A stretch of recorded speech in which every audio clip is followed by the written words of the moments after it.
বন্ধুরা, আজ আলোচনা করব স্বগণনা বা সেলফ এনুমারেশনের বিভিন্ন প্রশ্ন এবং তার উত্তর সম্পর্কে। তার আগে বলি, আমার ভিডিও ভালো লাগলে আপনারা আমার পেজটিকে ফলো করে পাশে থাকুন। এই মুহূর্তে স্বগণনা চলছে বা নিজের তথ্য নিজেরা আমরা ac.census.gov.in এই সাইটে আপলোড করতে পারছি। তো সেখানে ফর্ম ফিল আপের সময় আমাদের কি কি সুবিধা অসুবিধা সেগুলো নিয়ে আলোচনা করি। প্রথম প্রশ্ন, স্বগণনার সময়সীমা কত? স্বগণনা 1 আগস্ট 2026 থেকে শুরু হয়েছে এবং চলবে আগামী 15 আগস্ট 2026 পর্যন্ত। এর মধ্যে আপনারা আপনাদের নিজেদের তথ্য নিজেরা ওই সাইটে আপলোড করতে পারবেন। দ্বিতীয় প্রশ্ন, ফর্মে ভুল তথ্য দিয়ে ফেললে কি করতে হবে? ফর্মে ভুল তথ্য দিয়ে ফেললে আপনারা চিন্তা করবেন না। যখন 16 আগস্ট থেকে এনুমারেটর আপনার বাড়ি আসবে, তখন আপনার কোন কোন পয়েন্ট বা কী কী বিষয়ে আপনি ভুল তথ্য দিয়ে ফেলেছেন তাকে বলবেন, তিনি সেগুলো এডিট করে পুনরায় যাচাই করে আপনার ফর্ম সাবমিট করে দেবেন। সুতরাং দুশ্চিন্তার কোনো কারণ নেই, আপনারা অবশ্যই নিশ্চিন্ত থাকুন। পরের প্রশ্ন, কোন কোন প্রশ্নের উত্তর দিতে হবে না? এই মুহূর্তে আপনারা লাইন নম্বর, বিল্ডিং নম্বর এবং সেন্সাস হাউস নম্বর এই প্রশ্নের অ্যান্সারগুলো দিতে পারবেন না বা দিতে হবে না।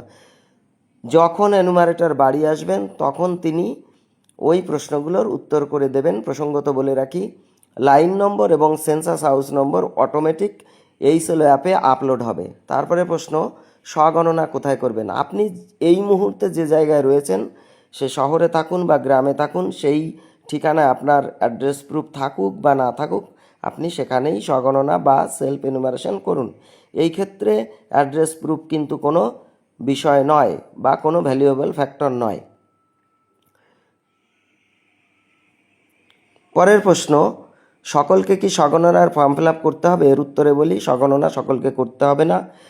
আপনাদের পরিবারের মধ্যে যাকে আপনারা পরিবার প্রধান বলে মনে করেন, শুধুমাত্র তাকেই ফর্ম ফিল আপ করতে হবে। এক্ষেত্রে বলে রাখি, পরিবার বলতে এখানে বোঝানো হচ্ছে একই রান্নাঘর থেকে একদল মানুষ একত্রে যেখান থেকে খাবার খান। পরের প্রশ্ন, কি কি বিষয় পাল্টাতে পারবেন না?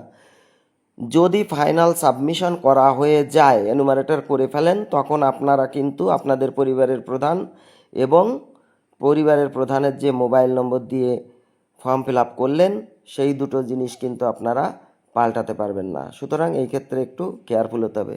পরের প্রশ্ন, সেলফ এনুমারেশন কি বাধ্যতামূলক? উত্তর হচ্ছে না। আপনি যদি সেলফ এনুমারেশন নিজে করেন তাহলে তথ্যগুলো সঠিক হওয়ার সম্ভাবনা বেশি থাকে। আর যদি না করেন তাহলে যখন এনুমারেটর আপনার বাড়ি যাবেন তখন তিনি আপনার সমস্ত তথ্য যাচাই করে ফর্ম ফিল আপ করে দেবেন। সুতরাং না করলেও কোনো অসুবিধে নেই, তবে করাই সবথেকে ভালো।